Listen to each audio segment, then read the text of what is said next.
Thank you, Janasa, for your remarks and for me to setting the tune. So, can we go for the next slide? First of all, when we talk about, basically we have to talk about two things. One, so there are different types of the definitions which we can adopt to define the resilience. For example, it can be defined as the policy-induced ability of economy. For example, your institutions, how strongly they react, or they have the capacity if there is any type of shock in your economy. For example, if there is going to devaluation, how your different policy instruments, monetary instrument, or your financial market instruments are going to react. Either they are in that shape to absorb that shock or not. That can be defined in the policy term. And it can also be defined to different shocks, like social or natural. For example, if we talk about the 2010 flood, so what was the shock to the economy? Around about the $10 billion? Or it was 1/5 of land was underwater? Or it was 22 million people who were displaced temporarily. So that's mean there are different types of the shocks at the same time. One is your economy, second is your geography, third is your population. And how Pakistan cope that? That will define your resilience. And then there are three types of, we can talk about the resilience at three levels. One is a micro. If we talk about the micro, it means individual person, it means individual business or individual entity. If we talk about the meso, it means a group of industry, for example, textile industry together, or some individuals or some part of your society, they are coming together to that, or macro. Macro means the overall economy, how all the sectors of your economies are being affected and how they are behaving. Again, going back to the 2010 or 2005. In 2005, we had the earthquake. So we have the calamity, we have the disaster like that, nothing like that. But in 2010, we have the worst flood of the history. To whole system, not only the one part of the country or one province of the country or a certain segment of the people, it was for everyone. So that's it determined. So next one. So there are four types of indicators which we usually talk about when we measure the economic resilience of any system. The first indicator is the macro, which we have talked about, and there are the five sub-indicators of the when we talk about the micro. First one is your debt to GDP ratio. So what is your debt to GDP ratio? Ideally, it must be less than 60%. So we have to check either in the 2 day we have this one. Then it's talk about the inflation. It must be less than 3%. It's talk about fiscal deficit, less than 3%. It's talk about interest rates. It must be less than the 9%. So all the indicators, if we look today, so we'll talk about later on these present situation. But these are the 4 or 5 indicators that determined. Then the second indicator is microeconomy. Microeconomy means already we were talking about the individual level. Either it's an individual firm, either it's an individual person, either it's an individual society. Then the good governance. Governance is the key for any system to run. If the governance system, for example, they determine the policy, they determine the behavior, they determine the national character. So governance is the key because in the governance you have to regulate all your institutions. It's not only about the economy. It talked about your education system. It talked about your culture. It talked about your sports system. It talked about everything in the economy, in the society. So that's why governance is the key for ensuring resilience or the national character. And however, unfortunately, in our country, there are major disconnect among the major policy of the Pakistan. For example, what is the link between our education policy and the culture policy? Can we determine the linkages between that? Or on one side we are talking about, so there should not be the tobacco use. On the other side, we have created an institution which are promoting the high quality production of the tobacco. So there are disconnect, how to move forward. The governance is the key in this system.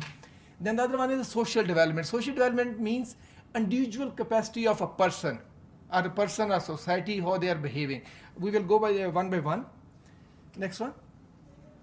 So national character. First we are defining the indicators, what we are talking about. The national characters can be attributed, can be some of these activities, that can be habits and attitudes. So what type of the habits and attitudes they are? For example, in German there is a saying, if there is a hard time, work more. So that is their habit or attitude toward the hardships. So what is the attitude of a nation when they are facing the hardship? That is one character of your national character. So then there's the desire and inclination.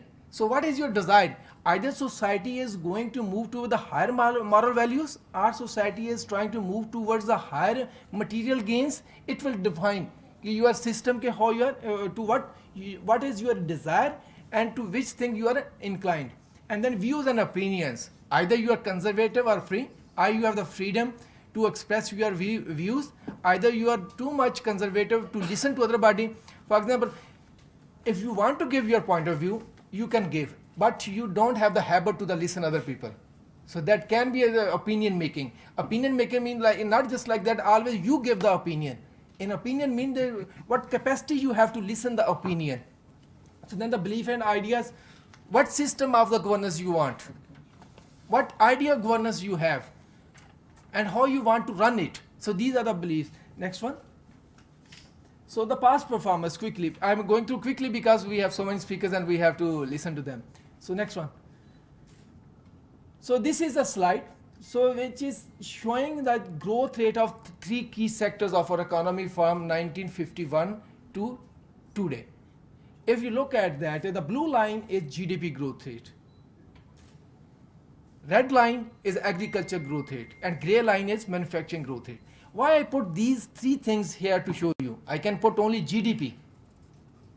The reason is that to put three things together is to just highlight one point. Look at that, whenever we have a good growth rate in agriculture sector, most probably we have the good growth rate in our GDP. From the beginning to the end, you can find this. So that is a key learning we will talk later on about it. This is the one key. And second thing, look at the growth rate of our manufacturing sector. You will find the bumps like that shoot up and you go down. That's mean there are the periods. Look at the periods. First period is during the 60s. Second period is during the 80s. And third period is during the Musharraf era. To find two correlation in three periods, what was different, I will describe later on. The next one. So now the services sector also included in this slide, but we can see there is one very huge jump in our services sector during the 70s. Why? Because there was nationalization was going on. All the sectors were going to nationalize, either it's a financial institution or these are the educational institutions. So it was going on. Next one. So this is the share of different sectors in our GDP. Look at the manufacturing. Manufacturing share is almost stable without something like that between 15 to 20, 10 to 20 like that. It is a stable, and that is unfortunate because to transfer your economy, you have to transfer your manufacturing sector. Your manufacturing sector should take a lead, not just like that it should be the stagnant around, but something like that. And then look at the rate of agriculture sector, the gray line. It shows that the share has been decreased. Only the share has been increased of the services sector. So services sector, they go for the maximum share at this point of the time. And the services sector is a sector which implies the less number of the people. And it should be going to in a systematic way. There are three stages when you go for the development. First called the primary industry stage, where you have the surplus labor, which maybe most of them they are unskilled.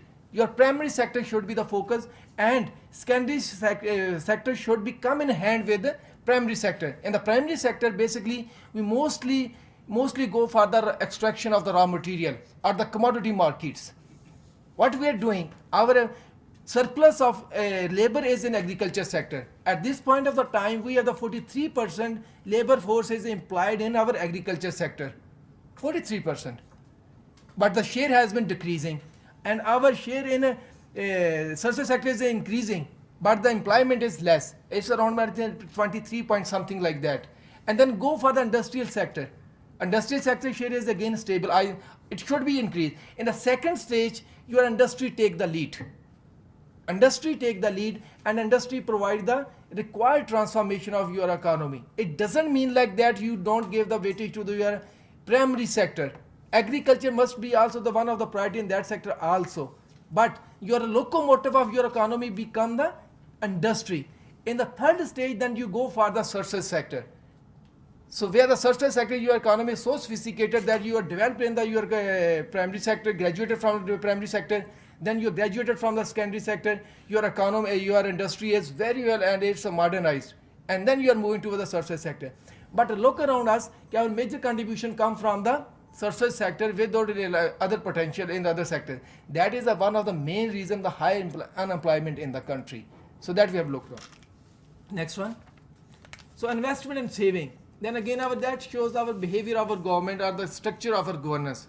Our investment are not increasing. There are only 1 or 2 bumps from 90 onward. During the Musharraf era, for 2 or 3 years, 4, 5, 6, there was huge investment. And not huge investment, it was just trying to match the 25% required investment. Because in economy, you need to go for 25% of saving your investment. But after that, it again went down. Next one. So this is the governance, if we look at that. As we are talking about to define resilience, your governance must be very excellent. And that is the latest, you can say, the facts and figure of the governance. I will not go for that because if I start the corruption, something like that, so everybody will start to jump to that. So that is not topic for today. But I'm just trying to show. So this is the governance level. Next one. And that is very interesting slide. If we look at that, we are saying like that, everything is going bad. But Human Development Index is showing that overall value is going better and better with every year. So what is the magic in between? That I could not comprehend. So we are talking about the economy is not performing well. We are talking about the corruption is not well. Here can become the one of other element which we usually talk about, the charity. So we usually say that Pakistani nation is going for the charity on a very high level, either in the term of the education or the hospital, health sector or something like that, 1 or 2 more sectors. For example, you can find the Akhwat in Pakistan, which is doing a marvelous job in financing and something, education and something like that. You can find Idi, who is doing a marvelous job for the poor. You can find Shaukat Khanam, which are doing the health service and many others. So that's maybe the reason is coming that maybe the input is coming somewhere else. So that's why our human index is also improving. Next one. Before going to the future agenda, again, because we are talking about to revive also economy. For reviving economy, the few indicators you can look at that. What is the indicator? We have the global competitiveness. 115 on the scale. If we compare it to the market size, our market is the 28th largest market of the world, despite all the low purchasing power, everything. So we are the 28th largest market. Ease of doing business, despite all the efforts of the government, is still on the 136. Most of the time we talk about we have to go for Central Asia, we have to go for these markets, to tap these markets, they are not developed market. If you compare these statistics with those markets, you find Kazakhstan way ahead from us. You will find Uzbekistan better than us on some indicators. You can find even Tajikistan was better than us on some indicators. So that also gave one other very key lesson for our policy makers. That is, we don't understand or analyze or study other market. Just we assume that market will be like that. We start to saying like that, we will go there. It is the case in our FTAs, all FTAs. We don't study the market. For example, I will give one example from China. We did not study the Chinese market, what Chinese need. What we did, we have a basket of our commodities like textile, leather or something other thing. We go to China and buy it. We forget that China is a leading exporter in garments. If they are the number 1 exporter in the garments, how will they buy from us? If you talk about the rice, they have the abundant rice. Even they say like that, the rice is in our store always. If you talk about other sector like that, so what we want to sell them? They are over the things which they are producing in over capacity, we want to sell them. So that is also one other case, that we don't study the markets. We don't go far to analyze the other markets, what they need. We talk about we have the 5 billion potential with the Turkey market. Can anybody tell what Turkey need from us? Can anybody tell that why Turkey put a ban on our ACs? Import of AC from Pakistan, air conditioner from Pakistan. Because we did not study the market, we don't know the answers. We just go for like that, that is the potential. And that is another key for our current deficit, current account deficit, because we don't know what the markets need. We just want to throw what we want to throw. And we want to import, then definitely everybody benefit from us. If you have FTA with China, they have carefully identified what they have to export to Pakistan. We will have the current account deficit because they are selling those commodities which are needed in our local economy. Next one, please. So future agenda. Next one. So before moving for future agenda, we have to work on 2 W's. One, what is required? हमारी ज़रूरत क्या है? Why we want to change? What we want to achieve? What is our goal? We have to know that. Unfortunately, we are using the fancy words, but the need, what is needed at this point of time, that is missing. We go for the dreaming. And we say like that, in 5 years we will revive the economy. I repeat this sentence so many places, and in TV programs, Bande will be laughing because we were together in so many TV programs. China, after 40 years of their continuous development, they are saying in 2021 they will be moderately developed country. Moderately developed country. And we are saying after 100 days Pakistan will be on the moon. So, and that is second what? What resources we have? Either we have some resources to fund. For example, if today I want to buy a latest 7.3 model of the BMW, but I don't have the resources to buy a Mehran. Dreaming is not the bad, but I have to make a decision according to the situation what I can afford. So that is a basic problem in defining or planning our economy. We have to first look at that, what is required. For this point of time, we need to tackle 58.8% food insecure people in this country. We want to give employment to the people and the youth, 63% youth. Of that 63% youth, around about 89 million people, they are uneducated or they are in the madrasas. Because our literacy rate is 58%. So they are uneducated or they are in madrasas. So are we talking about the employment for them, or just we're talking about the incubators and only incubators for some high-tech agencies? These are ticking bombs. That is required to tackle when we have to define. And on a scale, my colleague Sajid Amin will be talking about on that. Next one, please. So the suggestion is we have to phase our planning. It is just not like the jump. We have to go for the first low-hanging fruits. It would be the period would be the 2 years at least. Second would be the short term, 5 years. Third would be the medium term, and the fourth one be the long term. So I usually say that is the Agenda 2047, because on 2047 we will be celebrating the century of our birth. So that's why I tell it. If you go to the Chinese model, to Malaysian model, to a Turkish model, they don't buy these arguments of the short term 5 year. Even go to Chinese, they said 15 to 20 years is the short term. So we have to phase. Next one. For phasing, the first low-hanging fruit, we have agriculture. Because agriculture can give impetus to your economy. Why? I'm saying, first of all, if we have the good agriculture, we can take care of food insecure people. We can take care of unskilled people. We can take care of uneducated people. One thing, on industrial side, we can take care of textile sector. We can take care of leather industry. We can take care of exports and some product like that. For example, for citrus, China needs the citrus in a huge quantity.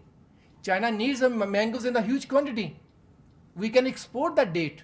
We, I think, on the 6th or 7th number of the production of the dates, but we always import it. So these are the things that the agriculture sector is a basic to understand for Pakistan. Because at this point of time, our agriculture is the only sector which can give the relief to the economy. I'm using the relief, not saying the revive. Because first of all, in the first phase, you have to give the relief to your people and your economy. And agriculture is a sector which can provide you that impetus. Because it has the multiplier connections to your economy and your personal life. And for your labor sector, for other things. And second, short-term revival of industry. Industry for industry, as we're talking about the ease of doing business. Either we're going for that. So what is level? We always talk about one window. One window of operation, one window of registration, one window for industry. After 18th Amendment, the BOI don't have any control on the provincial BOIs, Board of Investments. There's no chain of command. How you can create a one window at this point? There are different at least 23 types of different agencies. If I am wrong on the number, anybody can correct me, which you have to deal for the registration. Some of them are the federal, some of them are the provincial, and some of them are of the local for utilities like water supply, like electricity supply, these things. You have to run from one level to other level, from federal to the local level. Why you cannot produce a one roof strategy? Not the one window, but one roof, where you bring all the stakeholders to sit at one place. And they can talk about it. You can give them the mandate. Look, in 30 to 60 days, you have to give the registration. Either you have to reject it or accept it. In either case, and with the valid reasons. And for this purpose, there can be one innovative ideas. You can go for the BOI as a joint venture of the business and the government. They can talk about what is the bad with the government, not this government, every government. So they just talk to the experts or the business community just for the gupshup. They bring them on the board, they build these different task forces, they build different committees, there are a lot of gupshups and everything. At the end, the deputy secretary will prepare the report and put it to the secretary sir, and nobody knows what he has written. Any one of you have seen that report, what has been written in that report on your behalf, what Mr. Zahar Latif has suggested? No. So we have to change the culture. Then the second is the medium term. In this medium term, you have to collectively go for three sectors: services, agriculture, and manufacturing. And what we talk, and we love to talk about high-tech industry. That is a business of the long run. You can start to create the environment, enabling environment. You cannot say like that, tomorrow you must be the best in the artificial intelligence.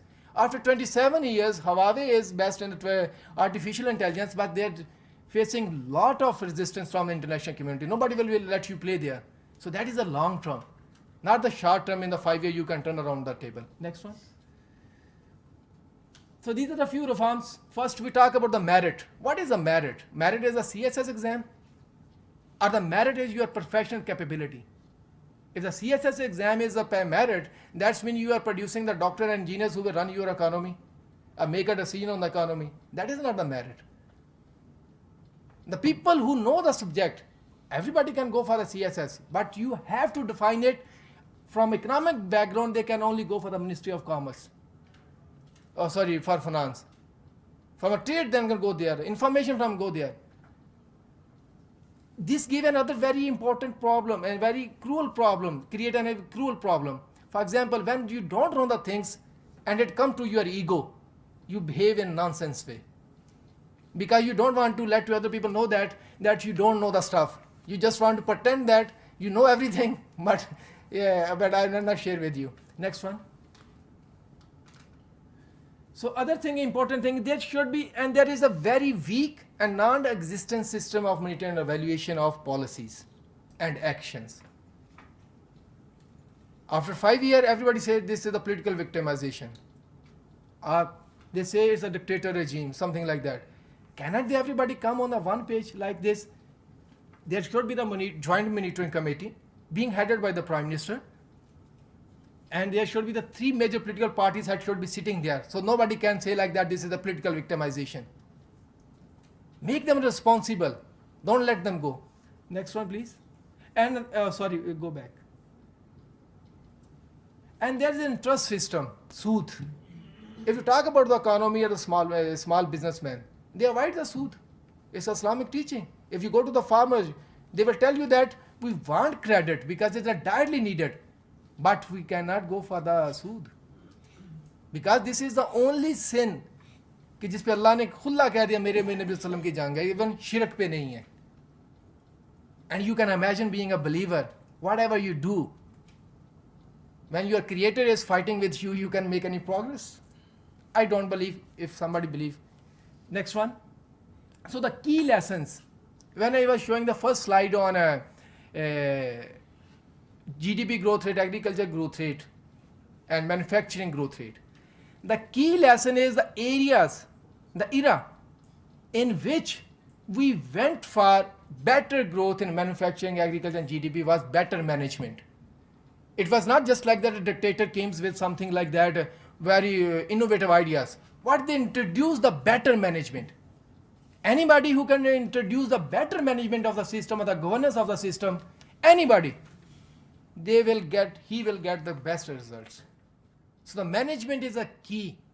From the management side, so one is also key area to make a decision. Either it's a right or wrong. You have to make a decision. You cannot bend it. Leave it. No. Because you are being selected to do that, to make a decision. And second thing is the national character. So what we want, how we behave to the system. In our country, the biggest problem is even an engineer who is by definition is a blue collar job, he is looking for the white collar job. Every graduate from the university, he or she wants a job being a CEO of any country, any company. And other thing, the behavior in national character, we are just giving the weightage of the number of years of education. Master, bachelor. But we are not giving the weightage to the skill. अगर आप किसी का diploma किया हो ना किसी skill में तो वो ऐसे करो यार इसने डिप्लोमा किया हुआ है यानी कि we our attitude toward that person we are not recognising कि he know the some skills which are being required. अच्छा क्या हमें उर्दू को बैठा दे उधर जाके कहते हैं कि गाड़ी ठीक करने और दूसरा उसको इलेक्ट्रिशियन जिसने किया diploma who is more beneficial master in Urdu और the person with the electrician. Look at the attitude of the Europe, specifically from the Germany. After 12-year education, you go 10 or 12-year education, you go for the diplomas and technicians. And after that, you can go for the bachelor degree, for master degree. So that is your national character. Also not the person from looking for the hi-fi job, also the society who treat them. A diploma kiya hai ji. So that is the behavior also. Next one. So there is an opportunity. That is on my last slide. That is the CPEC. If you look at the Chinese model of development, if you look at Turkish model of development, if you look at the Malaysian, I'm just giving the three. What they have common in their model, they have one anchorage, one anchoring point for them. For Turkey, it was European Union. For China, it was US market. For Malaysia, it was Japan. Malaysia went for the joint venture with Japan. And they established. For Pakistan, that is a CPEC.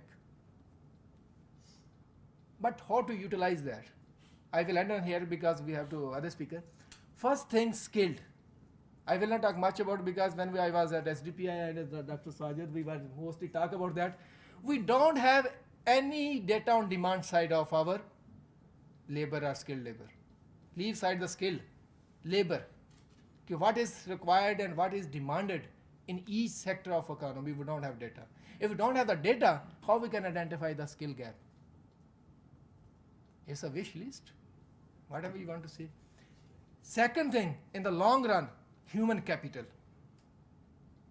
Any country in the world who graduated from primary to the tertiary, they put a lot of resources on that. You can take example of China. In 1975, 77.5% population was in agriculture sector. Today, 27% population is in agriculture sector. और हम कहते हैं उन्होंने 40 साल में poverty को इतना किया ह्यूमन कैपिटल को ये डेवलप कर दिया. That is the key. For that we need market research. For FTAs, for domestic policy, for everything we need market research. We have to look what is key in our economy. In our economy at this point of time is agriculture. We have to make it base and graduate. It's not just like today you start to producing the robots and artificial intelligence. You can invest there. But the strength is what is your strength? And then networking. B2B networking all across the world with Chinese businessmen, with Central Asia businessmen. And here also come many important issues.